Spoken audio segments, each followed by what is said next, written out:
سے بڑا المیہ ہے نا جو گھریلو فسادات ہیں، ملکی فسادات ہیں، ان میں برداشت کی کمی.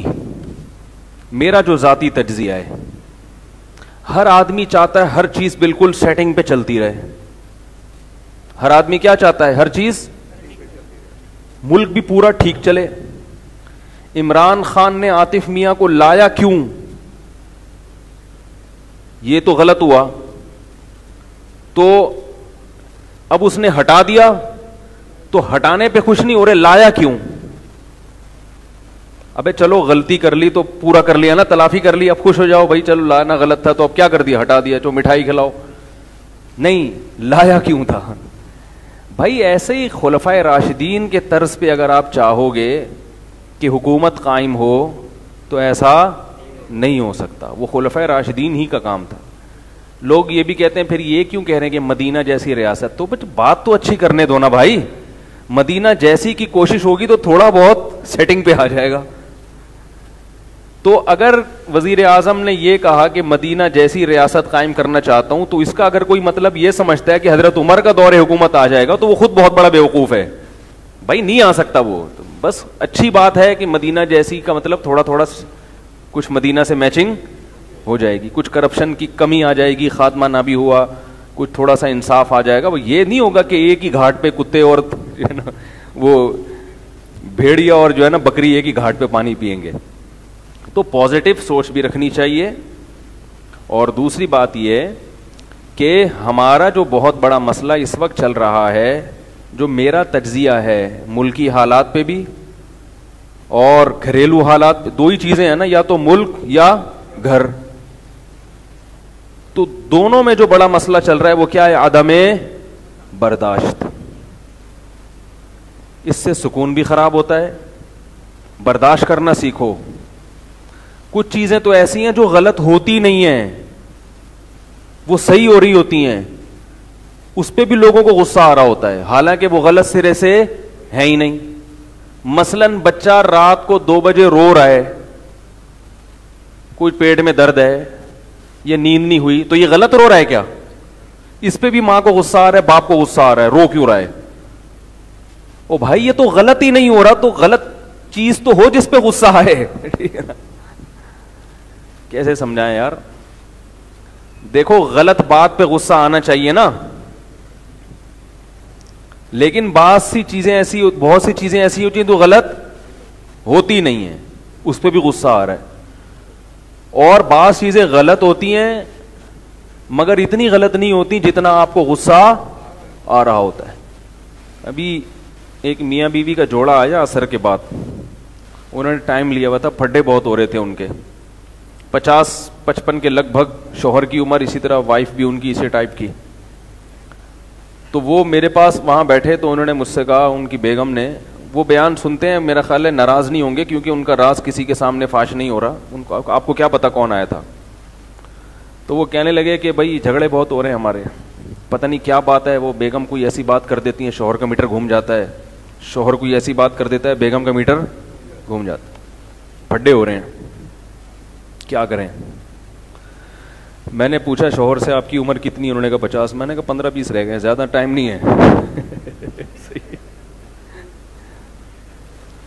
میں نے کہا اگر بہت اچھی خوراک بھی کھائی تو 15-20 سے زیادہ اور اس سے پہلے بھی جا سکتے ہیں. تو زندگی گزر گئی اسی بیگم کے ساتھ، 10-15 گریبی میں نکال دو یار.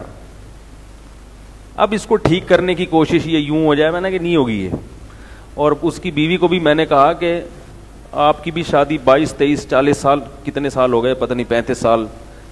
تو جہاں 35 سال گزر گئے 10-15 گزر جائیں گے. اب نہ آپ ان کو ٹھیک کر سکتی ہو اور نہ وہ تھوڑی ٹھیک ہوگا. 50 سال میں کون ٹھیک ہوتا ہے؟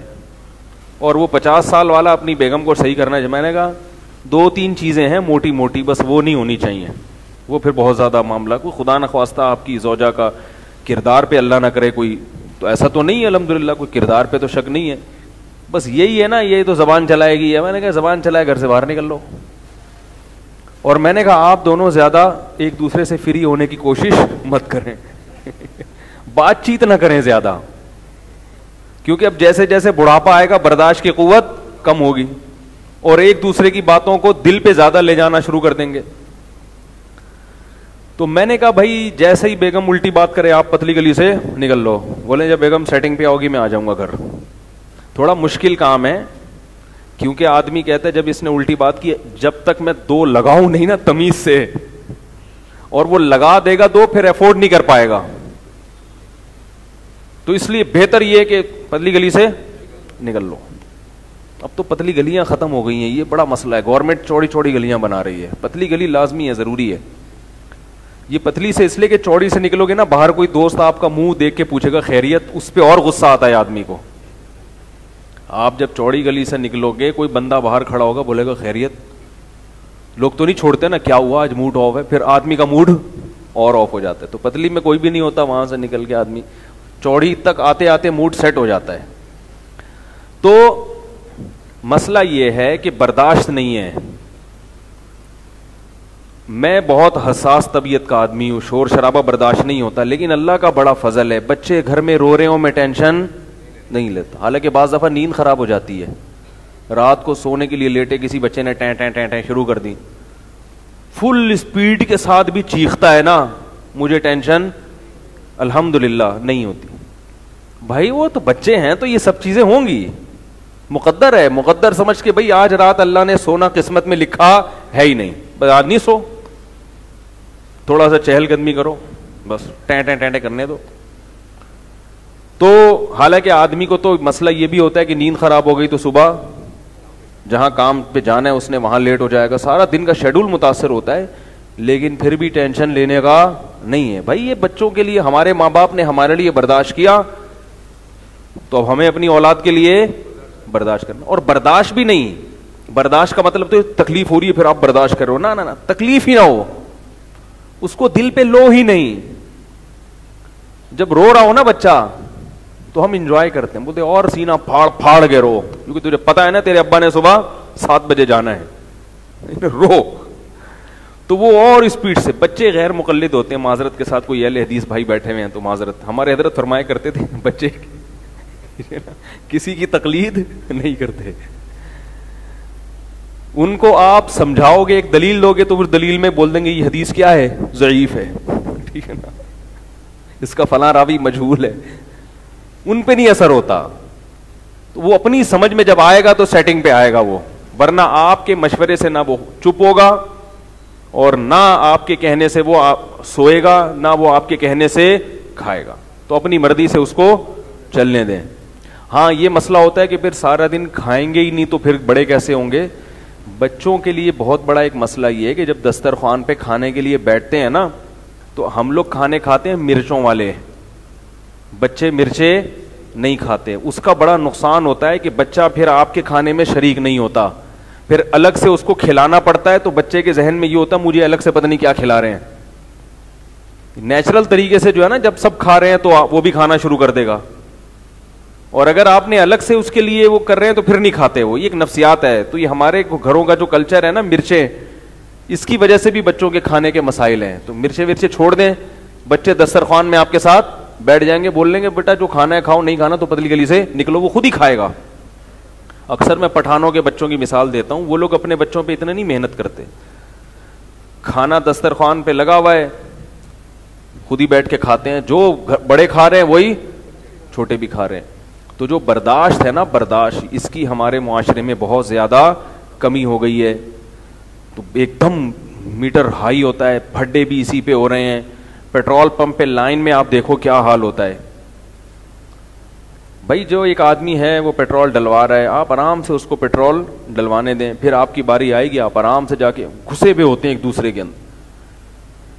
ایک عجیب مصیبت ہے. ٹریفک کے دوران آپ دیکھ لیں, جب ہم ڈرائیونگ کر رہے ہوتے ہیں ذرا سا کھانچا نظر آئے گا نا, پتہ ہے میں اگر یہاں گھسا تو روڈ بلاک ہو جائے گا, برداشت نہیں ہے, صبر نہیں ہے, گھس جاتے ہیں. یہاں ٹائم اتنا بچا رہے ہیں, ویسے گھنٹوں گھنٹوں فضول باتوں میں ٹائم ضائع کر دیں گے. یعنی ایک طرف ایک ایک منٹ کی اتنی قیمت ہے. ہمارے شیخ حضرت مفتی رشید احمد صاحب رحمہ اللہ تعالی وقت کے اتنے قدردان تھے کہ میں نے شاید اپنی زندگی میں دوسرا کوئی ایسا نہیں دیکھا. ایک ایک منٹ قیمتی تھا. اتنے زیادہ وقت کے قدردان تھے کہ وقت کو ضائع ہونے سے بچانا ہے. کتنے زیادہ کہ ایک مرتبہ جو دفتر میں وہ 11:15 بجے آیا کرتے تھے. ہم جب نئے نئے گئے نا تو وہ آ کے گھڑی دیکھتے تھے کہ ٹائم ہو رہا ہے, صحیح ہو رہا ہے کہ یعنی ٹائم ہو رہا ہے کہ نہیں ہو رہا. تو ایک دن ہم سے پوچھا کہ میں جو نیچے اترتے ہی دفتر میں گھڑی دیکھتا ہوں, کیوں دیکھتا ہوں؟ جو نئے نئے لوگ تھے انہوں نے کہا یہ دیکھنے کے لیے کہ ٹائم پہ آ رہا ہوں کہ نہیں آ رہا. جو پرانے تھے نا انہوں نے صحیح جواب دیا, انہوں نے کہا یہ دیکھنے کے لیے کہ گھڑی صحیح ٹائم بتا رہی ہے کہ, بولو بھائی, نہیں بتا رہی. سمجھ رہے ہو نا, گھڑی صحیح ٹائم بتا رہی ہے کہ اتنا وقت کی قیمت تھی. ایک دفعہ ان کے پاس جھگڑا آیا, کوئی 50,000 روپے کا, آپس میں 2 لوگ لڑ رہے تھے. حضرت کو حکم بنایا, حضرت نے فرمایا جتنا میرا ٹائم ویسٹ کریں گے نا آپ لوگ جھگڑے میں, تو وہ میں سمجھتا ہوں پیسوں سے زیادہ قیمتی ہے کہ تو میں اپنی جیب سے ان کو 50,000 دے رہا ہوں اور پتلی گلی سے نکلو. سمجھ رہے ہو, اپنی جیب سے دے رہا ہوں میں, بس جھگڑا ختم کرو. اتنا زیادہ وقت کی قدر تھی, اتنی زیادہ. حضرت کے پاس کوئی بے وقت آ کے بیٹھ جاتا نا تو حضرت کا دماغ کام کرنا چھوڑ دیتا تھا, کیونکہ ان کو بار بار گھڑی دیکھ رہے ہوتے, وقت آیا. اب کوئی ایسا شخص بیٹھا ہے جس کو اٹھا بھی نہیں سکتے تو بہت زیادہ ڈسٹرب ہوتے تھے, ٹائم ویسٹ نہیں کرتے تھے. اس کے باوجود ڈرائیونگ جب کرتے بہت ہی تمیز سے. سگنل ریڈ ہو گیا, کوئی دائیں بائیں گاڑی نہیں ہے, مگر گرین ہونے کا پورے طریقے سے انتظار. یہ نہیں کہ وقت بچانا ہے تو اب بھیڑتے ہوئے نکل لو, نہ نہ. جب ریڈ سگنل ہے تو ریڈ کا مطلب ریڈ, آرام سے ڈرائیونگ سیٹ پہ بیٹھے رہتے تھے. جب گرین ہوگا تو چلیں گے. اور یہ بھی نہیں کہ جلدی ہم جیسے کر رہے ہوتے نا, کیا مصیبت ہے یار 1 گھنٹہ ہو گیا. یہ جو ہماری کیفیت ہوتی ہے نا, یہ بے وقوف ہونے کی علامت ہوتی ہے. بھائی تمہارے مشورے سے تھوڑی وہ گرین ہوگا. یہ میں آپ کو جو اصول بتا رہا ہوں یہ بزرگوں کے اصول ہیں, اگرچہ ہم بھی پورا اس پہ نہیں اتر رہے, لیکن یہی کامیاب زندگی کے اصول ہوتے ہیں. نبی صلی اللہ علیہ وسلم نے فرمایا الانات من اللہ والعجلۃ من الشیطان. انات یعنی بردباری اور تمیز سے اور ٹھنڈے مزاج سے کوئی کام کرنا, یہ صفت اللہ کی طرف سے ملتی ہے. اور جلد بازی کہاں سے آئی ہے؟ شیطان کی طرف سے.